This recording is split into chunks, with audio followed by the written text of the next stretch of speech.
नमस्कार, माझे नाव भाऊसाहेब किसन बुरकुल, राहणार धुळवड, तालुका सिन्नर, जिल्हा नाशिक। मी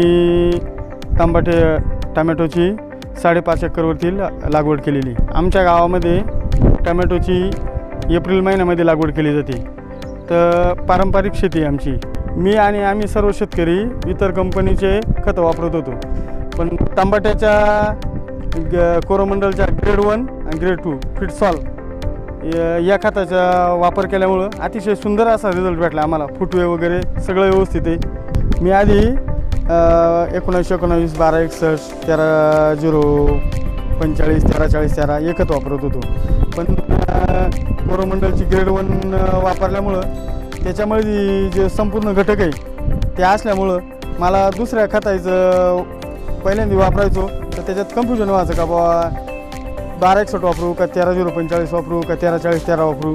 पण हे वापरल्यानंतर अतिशय सुंदर असा रिझल्ट आल्यामुळं मला दुसरे खतं वापरावं ही इच्छा राहील नाही। असं मी या प्लॉटला ग्रेड नंबर 2 आता चालू करणार आहे आणि त्याच्यापासून मला साईज आणि ते चांगलं भेटेल आणि उत्पन्नही भरघोस मिळेल अशी अपेक्षा आहे मला।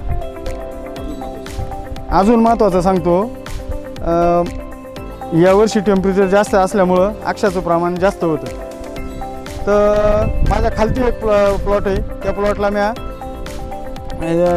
तो प्लॉट दुसरे खत वापरले आणि इकडं ग्रेड नंबर 1 वापरले। तर इकडं अक्षाचं प्रमाण एकदम कमी आणि फ्रेशनेसपणा, झाडाचे फुटवे एकदम व्यवस्थित आहे, काय अडचण नाही।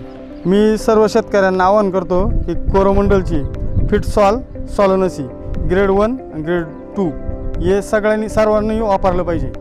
कोरोमंडल ग्रोमोर फिटसॉल, आता सगळं फिट आहे। तू रडू नको, शेतकऱ्याची जात तू, मार मुसंडी आव्हानाला वाघाची अवलाद तू चाल पुढं घड्याळ मातीत काढून भीतीला अन दे ललकारी कसून कंबर संकट समयाला। आता सगळं फिट आहे रे, आता सगळं फिट आहे, हाती फिटसॉल आहे रे, आता सगळं फिट आहे।